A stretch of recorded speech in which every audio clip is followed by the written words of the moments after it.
Man, look, they don't even know who I am yet, right? Thank you for coming to the podcast, They gotta the learn. After Hours Comic Creators Podcast. I'm your host, Darren Sanchez. This is my esteemed co-host, Victor Dandridge. Hello. Bonjour. Today we have a special treat for you guys. We have the artist calling in from Japan who worked on something that you're all familiar with, or gotta that be familiar with you it. all might be familiar with. Maybe. How many of you have heard of the comic called The Green March? How many of y'all know about the Green March? The Green March Green comic? March. It's not a Marvel comic. That's right. It's a comic that was done in Morocco for Morocco, well, we'll wait until we get Juan Doe on the line before we get too much in depth. But that comic book is very special to him and to Morocco, and there's a little story behind it that we're looking forward to hearing from him. Now, I've known Juan Doe for a very long time, actually about as long as I've known Bernard and Sean. We all started at the same company, and we're all very close friends. But the thing that's different about Juan Doe is you could see his art just from the two pieces that I'm showing up there. He's what we call a fine artist. He actually has gallery showings around the world. His art is it's not just comic art. It's as we like to say, it's real art. Yes. It's pop culture. It's graphic design. Right, all kinds of wonderful illustrations. He started off as a graphic designer, and you can see that in his work because he has a real eye for composition, a real knack for creating unique images. And you'll see, because we'll show you some more of his work as we talk to him. But his work is kind of next level. It's unique, and you can recognize Juan Doe art. Just if you walk by it on the street, you'll recognize it because it's just so different. Very true. First, do we have a question? Yes, I would love you to give me a tip because I'm starting writing a comic. That's awesome. First of all, make some noise, give some love. I love it. Here's my tip to you, okay? Do you know how your story is going to end? Do you know what the end is? No, but... Okay. You want to figure that out first, because writing can be a journey, and you have to know where you're going in order to make it make sense. So if you just start writing, it can go on forever and ever and ever if you don't already know where it's supposed to go. So take a second. That's my number one tip. Take a second and think, what is the coolest way for your story to end, and then write everything that gets you to that point. Now, you can deviate off of that path, but as long as you know what it is, that'll always keep you on track for writing your story.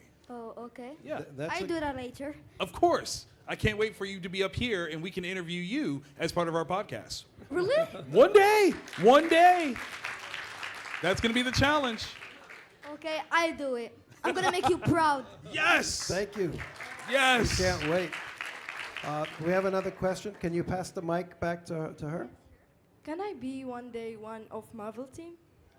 See that we have a podcast, not a podcast, but we have a class coming up on that. It's called "So You Want to Work in Comics," and yes, the short answer is yes, but the long answer is that there are many ways into the industry.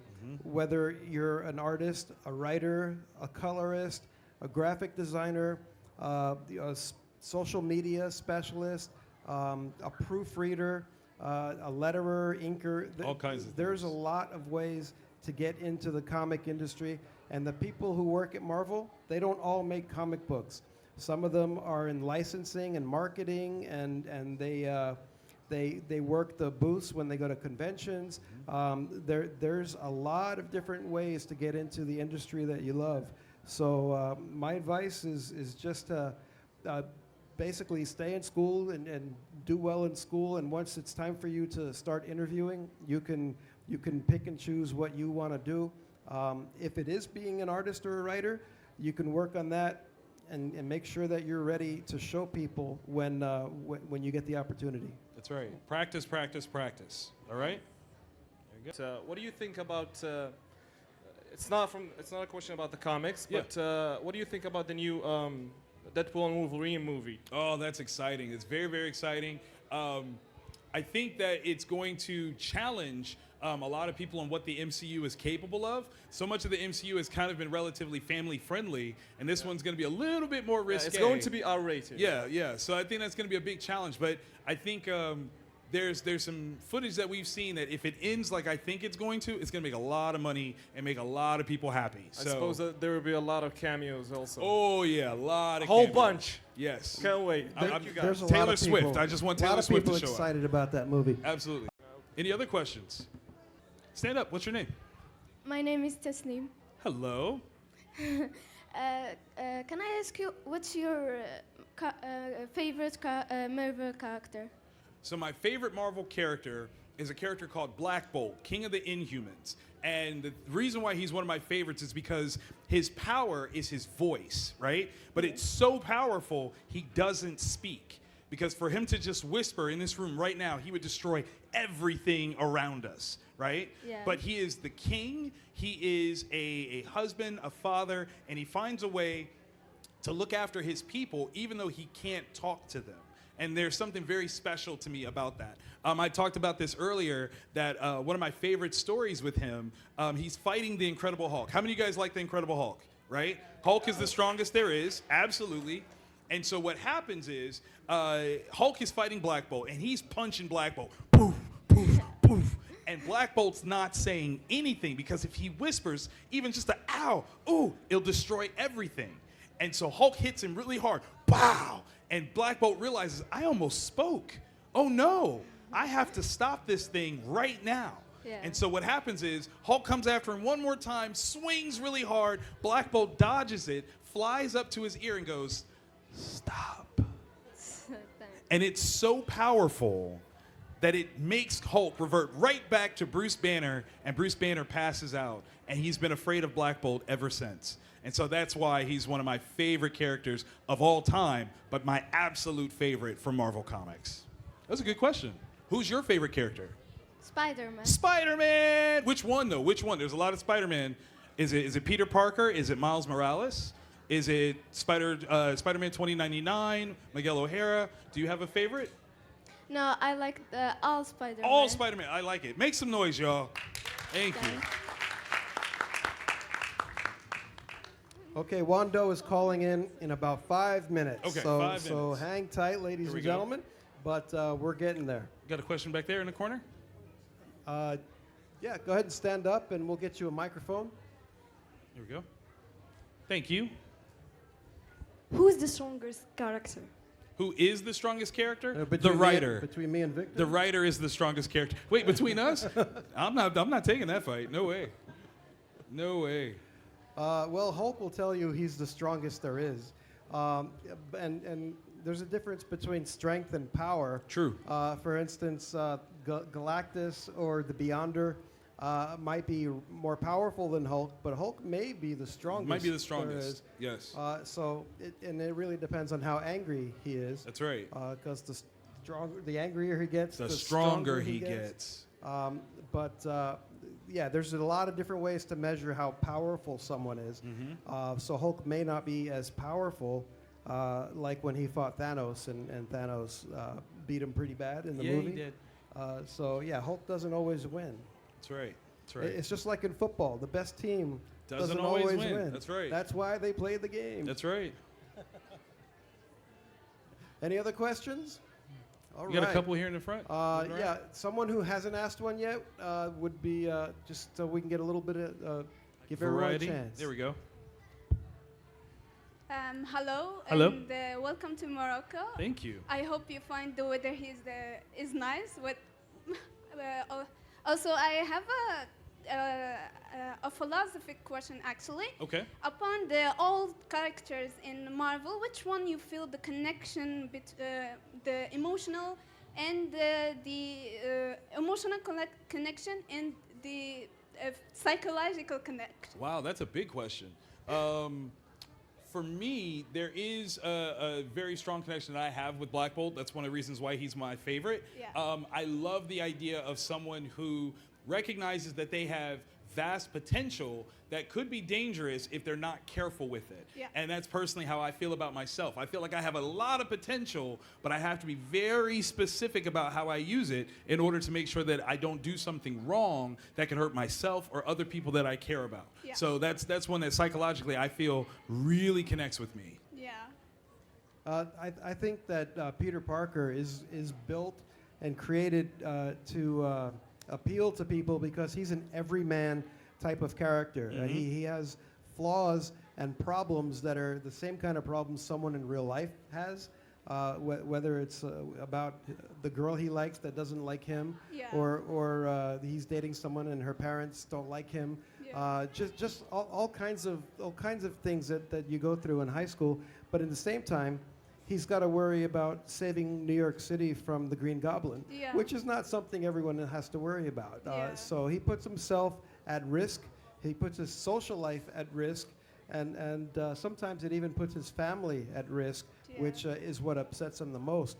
So that's a character that I think most people can relate to a little bit, but I relate to, and I also like the characters who seem like they're out of time. Right. Like Captain America, he's got these values that are from the 50s or maybe even a little earlier. A little bit. Yeah. A little earlier. Yeah. The And 30s. he's thrust into present day. Yeah. The He's my present day favorite world. too because he feel like he's in a world that he is belongs to, and in the same time he is not. Right, Absolutely. that's right. And I also feel the same way about Marvel's version of Hercules. Oh. Yeah. Hercules is a character who has existed for thousands of years, and Thor too. Yeah. And his mannerisms and sometimes the way he talks to people is not the way that you're supposed to talk to people, Yeah. but it's a normal thing for him because he's been around for a long time. Just like you might forgive your grandmother or grandfather for saying something inappropriate. It wasn't inappropriate when they were younger, so and They may not know. And you can imagine those kinds of things applying to Hercules, who would be in a social situation, would be very awkward at True. times. That's True. right. Same thing with Captain America. So and Thor to a regard. Yeah, thank you so much. Thank you. For you two, what is your favorite comic work that you've done? Oh, wow. Your favorite comic work? Well, there's a couple, but I'd say the favorite one that I've done is the one that I did with the Weeknd, the Starboy comic. Yeah, I loved it. That one was the most fun to do because he had the story in his head, and it wasn't a perfect story. And so I got to go to his house with the writer Christos Gage, and I got to go to his house a couple of times actually, and he described the story in his head, and then we helped him to put it together in a way that would work in a comic book because he's a fantastic musician and writes his own music and he's very talented, You're right. but he's never written a comic book, and that's why we were there to help him. And I think the collaboration of working with the Weeknd and visiting him at his home was special to Christos and special to me. So that was a lot of fun. And there's a lot of projects that are close to my heart, but that one stands out as being kind of special. I like that one. For me, you're putting me in dangerous territory because I work with a ton of my friends. So if I pick one book, I'm going to make everybody else mad, but that's all right. I think my favorite project would be my series, The Kindergardians, where it's little kids with superpowers that are learning how to become the heroes of tomorrow. And just the range of adventures that they have is just so fun. I felt like a kid writing it. So that's definitely, that's my favorite one. If I'm being honest, that's my favorite. So The Kindergardians. Yeah. So very much. Give yourselves a round of applause for those questions, y'all. That's awesome. So joining us today is a friend of both of ours. I've been a fan for quite a while. Let's hear it for Juan Doe, ladies and gentlemen. Make some noise. Hoorah! Yes. Thank you. Yes. So JD, Hello, man. Thank you. Thank you for having me out. So, sorry for the delay. I also had some technical difficulties on my end, so Happens. It happens. but I'm glad to join you now, and I hope it's been going great so far. Absolutely. JD, it's a pleasure to chat with you today. We're going to kind of do a This Is Your Life in art because we've both been fans for a while, so get ready for that.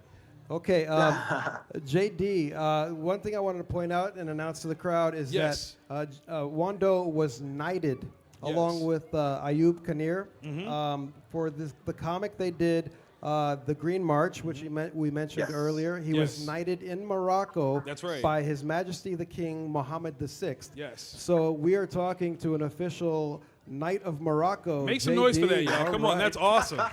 That's awesome. Thank you for that introduction.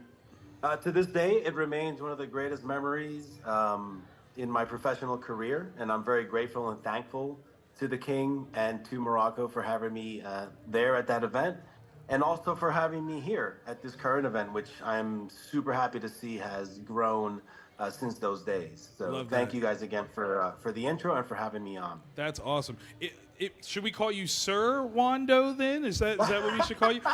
Just Sir Juan is fine. Sir Juan, there we go. So can you tell us how you got involved with that project and what it meant to you to bring something to life for the Moroccan people? So Ayub Kanir is a good friend of mine. I had worked with him before that cover on some of his short story projects, and that was a great experience. And I think Ayub is just a fantastic and brilliant director, filmmaker. So we had gotten along great, and then he had asked me if I would be interested in this project that he was working on, and it turned out to be the cover for this comic of The Green March, Nice. which told the story of the Berbers and their independence. And so I was incredibly proud to be a part of that. I'm a fan of history and culture, and so I thought that was a great way to sort of bridge what I do as a creator and an artist in a setting that maybe wasn't as familiar as we are in our part of the world with creating a comic book. So the whole project, from Ayub and the artist, because I only did the cover, was just an incredible experience, and to have my presence at that event was just really, really powerful, and it spoke to what we do as comic book artists and storytellers, and how that can sort of bring stories to life and bring people together, regardless of where you're from. So I love that. Just incredibly proud to be associated with that project. That's awesome. That's awesome.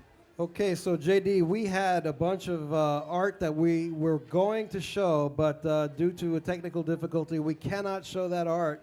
But I would like for you, if you could explain, because I did tell the audience a little bit about you before we started, if you could explain how you got started in comic books, and also how that transitioned into the fine art world and gallery showings and that sort of thing.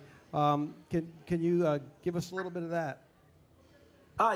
So well, you would have some insight on that as well, because I think my comic book career really did start with meeting you, and that was at this point we're closing in on about 25 years. That's right. I was fresh out of college, and I had always loved comic books, but I had been studying fine art and fashion illustration.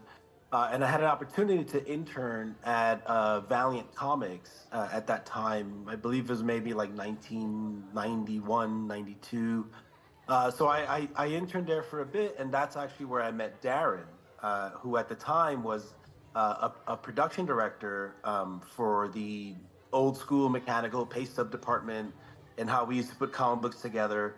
And I had always loved to draw, and I had shown Darren some of my work, and he was very into it. And so we created a relationship. He had a story, and they let us kind of sort of play around with that. And at the same time, Darren gave me an opportunity to work there. So I was working behind the scenes at Valiant Comics, which at the time was pretty big player in the comic book industry. Absolutely. And so I got to sort of really make my bones there, and I learned a lot, and I met so many great people. And that's kind of how my comic book career started. It really did start at Valiant Comics. So I worked with Darren for a few years, And then afterwards, I was able to actually do some artwork when they became Acclaim Comics and Fabian Nicieza came in as the editor-in-chief. I was given the opportunity to draw a book with them called Troublemakers. Nice. And so that was like my first official comic book. I was very young in my early 20s.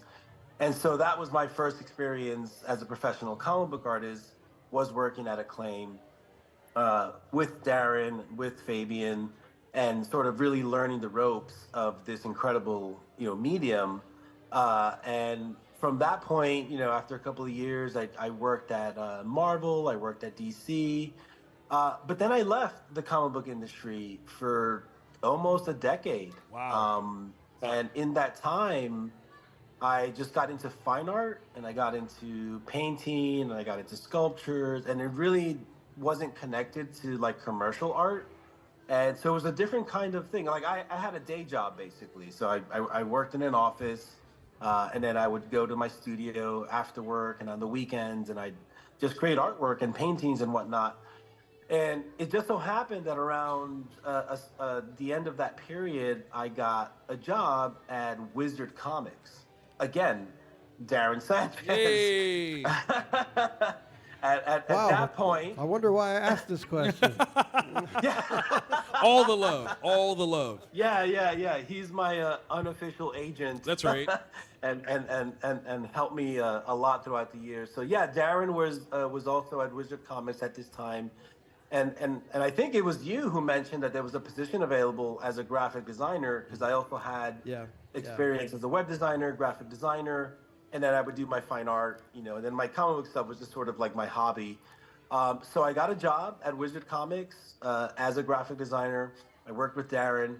And while I was there, I was like, wow, there's some really cool things happening in comic books. Because I had been gone, I left maybe around the tail end of Image, like when Image blew up, like, that was that part of the mid 90s. And then I had kind of left comic books after that. And so when I returned, I think it was like Joe Quesada was running Marvel Comics. Right. And like Vertigo was kind of popping. And there was all these Marvel like really, yeah, exactly. So there was this maturity that had all of a sudden become part of that comic book time frame. Because prior to that, you had the sort of the early 90s boom.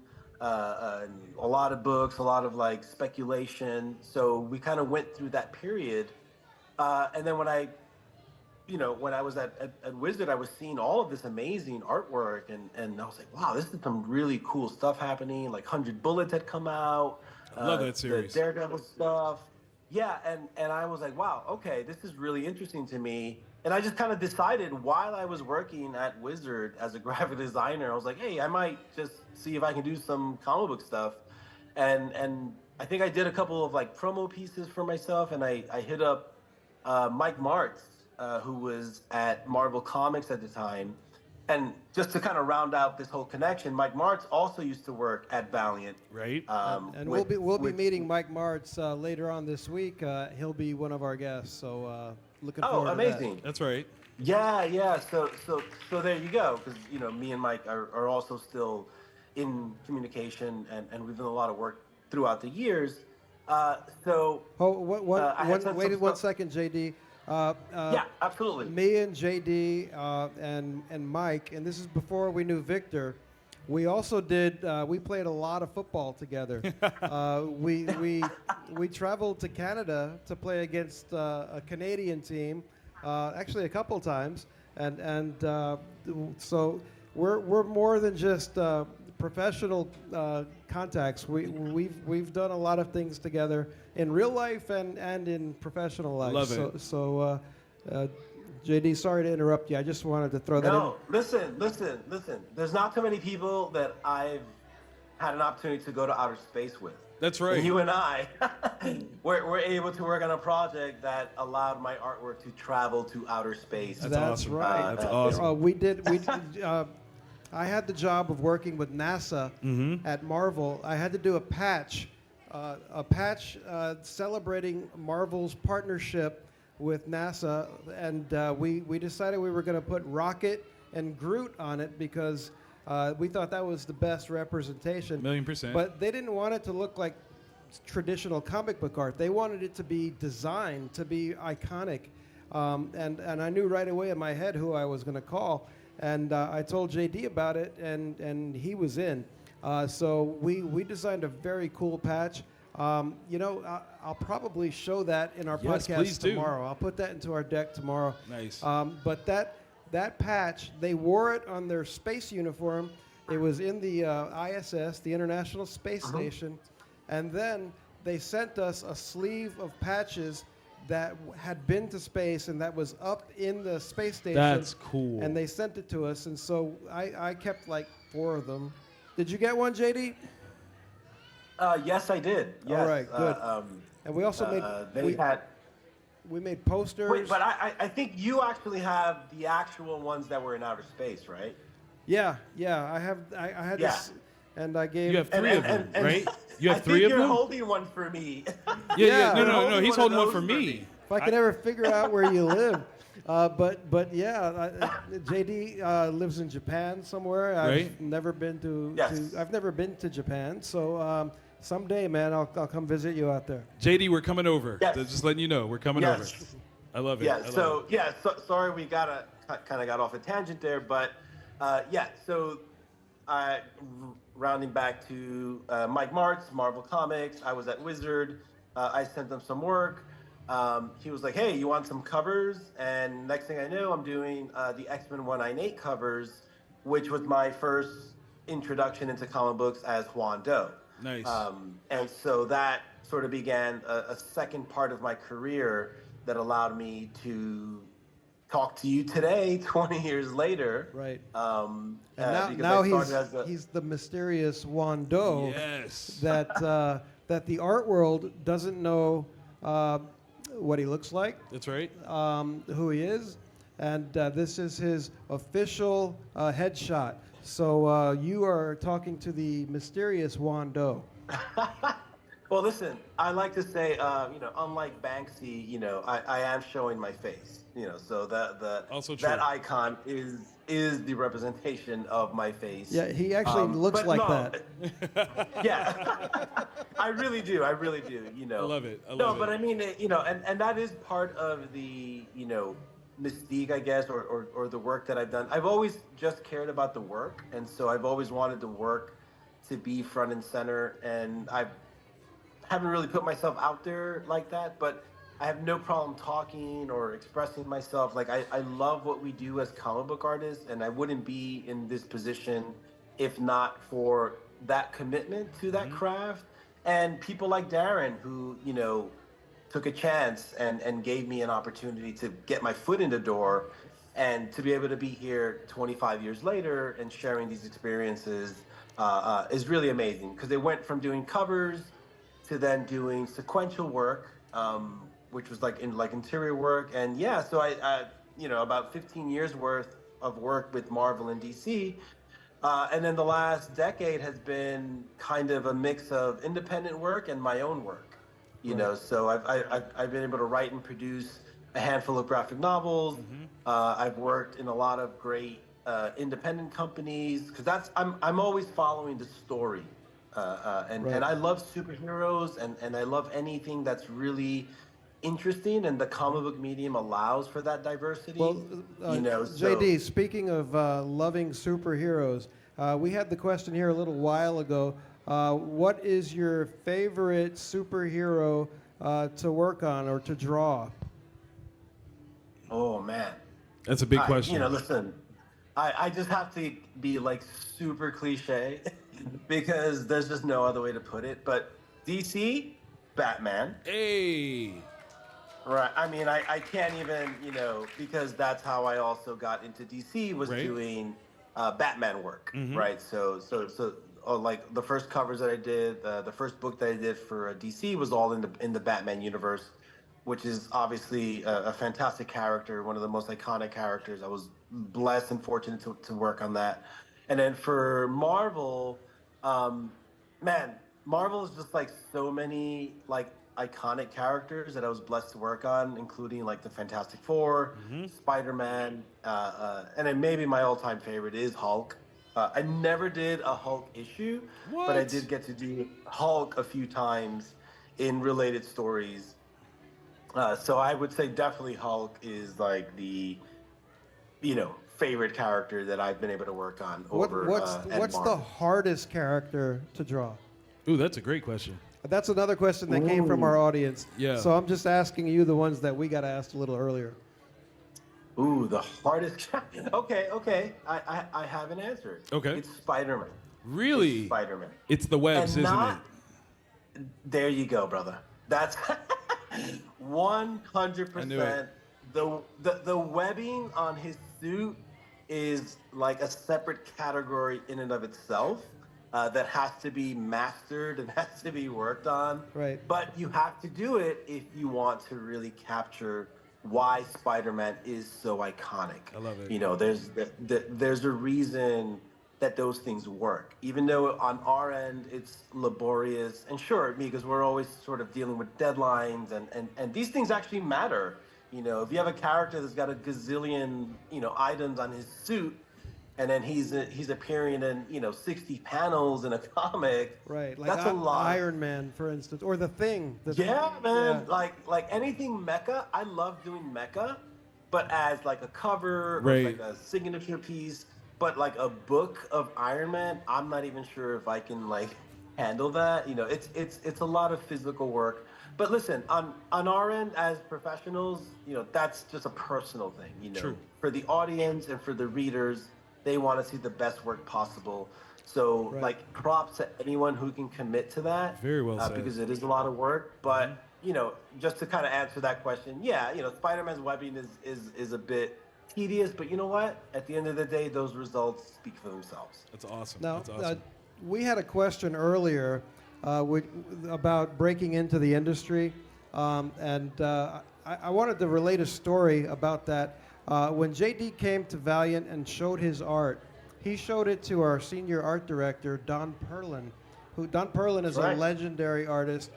He was famous for a lot of things. Some of the stuff he did, Werewolf by Night for Marvel back in the day. That's right. Now, Don, he didn't like JD's work, and What? he was about to. No, he didn't. He was about to send him on his way. And I came in. I was like, Don, are you sure? This guy's really good. And he's like, Darren, if you like him, you do something with him. And so I did. So I hired him into my department. And so the point I'm trying to make is that sometimes someone may say you're not ready or they don't like your work, but there might be somebody else who loves your work or who sees what you see.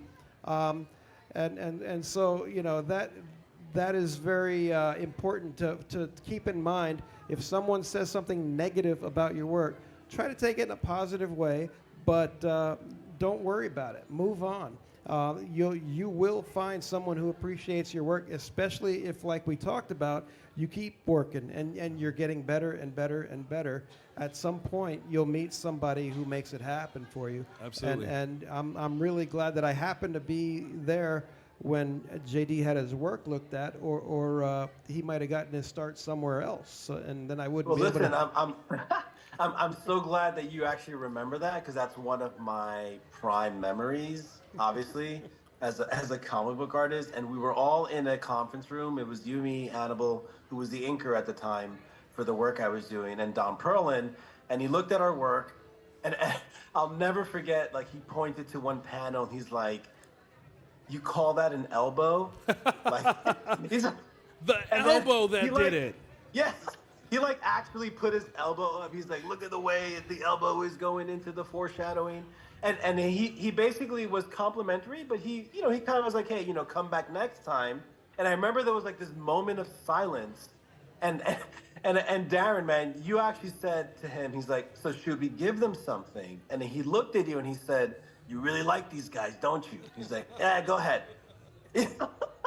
and that, I distinctly remember you stepping in and basically making a case for us, and then afterwards we worked on was it Jat? The Jat, was it I believe it was. That was an after-hours press project, But but right. then you guys got into some real stuff for Valiant as well. But That's right. I got to keep you around by putting you in my department. So Exactly. And at the time, Don Perlin was a legend, and at the time I was like 25. So I was uncomfortable even stepping in and questioning his opinion, but you had to. But Don is a really great guy, and he's very open-minded. It's just that he has this old school mentality about what the art should look like, and it has to have a classic, things. And like we talked about earlier, JD's art is out there, man. It's got this unique flair to it that you can tell that it's him. And I think Don just wasn't seeing it. So well, thank you for seeing it. Absolutely. That was definitely the beginning of all this. I love it. All right. Well, we have time for maybe 1 or 2 questions from our audience. Can you stick around for 1 or 2 questions, JD? Absolutely. Do we have a mic down for questions? I'll hop down and do it. Okay. So we have a bunch of hands raised, JD. Victor's going down. We're going to start down here. Hello. Farah. Hello. My question for you is, do you have any plans to make a new superhero? Do you have any plans, JD, to create a new superhero? Okay, that's a great question. Thank you for asking it. So I can say right now that Juan Doe is a comic book artist who's had a long career and who's done a lot of things for Marvel and DC. But part of Easter egg, part of the secret of Juan Doe is that he is also a superhero character. Oh. And so there is plans to showcase some of that. So the hook is basically he's a comic book character who worked for Marvel and DC for a couple of decades, but he's not human. He's fictional, like many of the characters that we follow. And so that's part of even this interview, yes, there's a human behind this, but the character Juan Doe, for me as a creator, it's kind of what embodies this whole concept of superheroes and comic book artists. And so the fact that he's a character that can draw comic books for Marvel and DC, I always thought was really cool. And so I've been able to produce some stories that speak to that. And so even this is part of it. So I'm really glad you asked that. And I've actually never publicly even mentioned that. Ooh, that Juan Doe exclusive. It's about as exclusive as you can get. So yes, I'm an artist. I'm a professional. I've been around for over 20 years. But one day, very soon, you'll be able to maybe read a comic that's titled Juan Doe, and it'll have some of those stories that led up to this point. Hey, you know. for all we Thank know, you for asking that. For all we know, he may not exist. He may be AI. Before AI, even. We got another one coming through. AI before AI. We'll Listen, see afterwards. listen. It's always been meta. It's always been meta. Hello. Last My name is question, Kasia. JD. Last question. Thank you. Okay. My question is, in the latest Batman, the Batman that was with the riddle, yes, I just sensed that in the characters there are like 2 types of sociopath personalities. That was very amazing, but was it really it, or I was just imagining? Okay, can you restate that? Okay, so in the most recent The Batman movie, there was a lot of characters that had dueling but very sociopathic personalities. Juan Doe, since you said Batman was one of your favorite characters to draw specifically, how do you feel about that idea of the sociopathy, that's the word, of Batman and the universe in Gotham City? You know what? I'm not sure what her name is who asked that question, but it's probably the foundation of what Batman is. Like, is he a sociopath? You know, Right, I mean, he brings justice, but in a very violent way. Right. And sort of both parts of his personalities. I mean, he's a billionaire, right? And let's kind of be honest. You know, billionaires spend a lot of money trying to make themselves seem that they're good people. But, and I'm not saying that they're not, but we also see a lot of examples where power maybe doesn't corrupt, but it allows for the bending of many rules. Sure. So, someone like, Batman and Bruce Wayne, independently can do things that most people couldn't do because of the sociopathy of that. So he uses that duality. Yeah. Exactly. In my opinion, Batman is who he is, and Bruce Wayne is the mask. Absolutely. And that's kind of how I look at that character. So the duality is a big part of who he is. Well said. Guys, unfortunately, we have to wrap this up. We have some stuff. We have some people coming through. JD, thank you for your time. Make some noise, y'all. Thank you again. Appreciate it so much. Thank you so much. Morocco, the people, thank everyone for having me on. I really, really had a great time, and I appreciate everything. Yes, and we're having some great Moroccan food, and we wish you were here to enjoy it with us later. Next time. Absolutely. Next time, brother. All right, guys. Thanks, JD. Take care, man. Take care, man. Bye-bye. All right, guys, that was JD, and I'm glad you could stick around. And it was the mystery of his fine art persona that kept us from being able to show that deck, because me, like an idiot, I put a picture of him on it, so we had to pull the deck down. I apologize for that. But we had a lot of his art that we were going to show, and maybe we'll be able to show it later on in the show when I put the right image up there with it. So, so there you go. We have time for one or two questions, and then we're going to wrap up. So, Microphone here? You got the mic? Yeah. We'll take two questions, and then we'll call it a night. Exceptionally, it's a question for Mr. Sanchez. Sure. For you, do you think Miles and Gwen and the Spider-Gwen make a good couple or not? Ooh. Of course, yeah. Okay. I think they do. Their personalities they're a good match, and it takes someone with a lot of strength to deal with someone else who has a lot of strength. So I feel like they're a cute couple. Yes. Even though she said that when Gwen Stacy and Spider-Man get together, Gwen Stacy dies. Do you think that'll still apply to them? Yeah, Miles and Spider-Gwen. Yeah. Okay. So do I think that applies to? Actually, Peter Parker already married Mary Jane, so he made his choice. That's true. That's true. So, and it's not a bad choice at all. It's not. Good question. Thank you. Can I ask you another question? We have to. I'm sorry. we gotta have share to give with it to somebody someone else. else because we do really have to go. We got one on this side. There we go. Sorry, you can First, ask later. Welcome to Morocco. Thank you. And here, my husband here is a big fan of Loki. Yes. So we want to know if Loki will come back to the Avengers or not. Are we going to see him once again, or is So, him? I think Loki will come back, but I don't know. We don't know. We don't know. They Your don't tell us. Your guess is as Yeah. good as ours. Yeah. Marvel and Disney in general are very good about keeping secrets from the Yes. people who don't need to know. Right. So it's the actor knows, the director knows, and a few others, but everybody else won't know if there's a big plot point coming up or a cameo in a movie. Right. They keep that stuff under wraps so that it doesn't get leaked.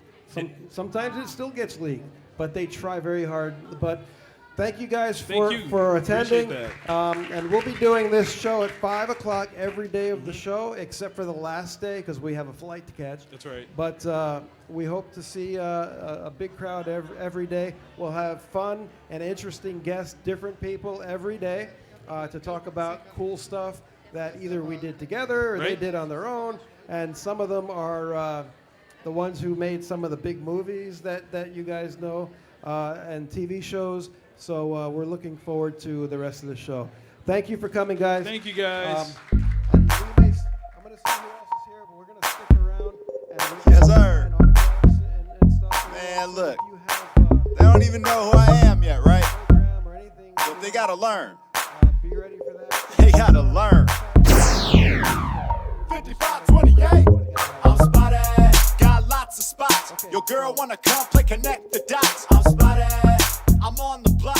Sick with it, looking like chicken pox. I'm spotted, last name Pippen, stock going up, and I ain't tripping.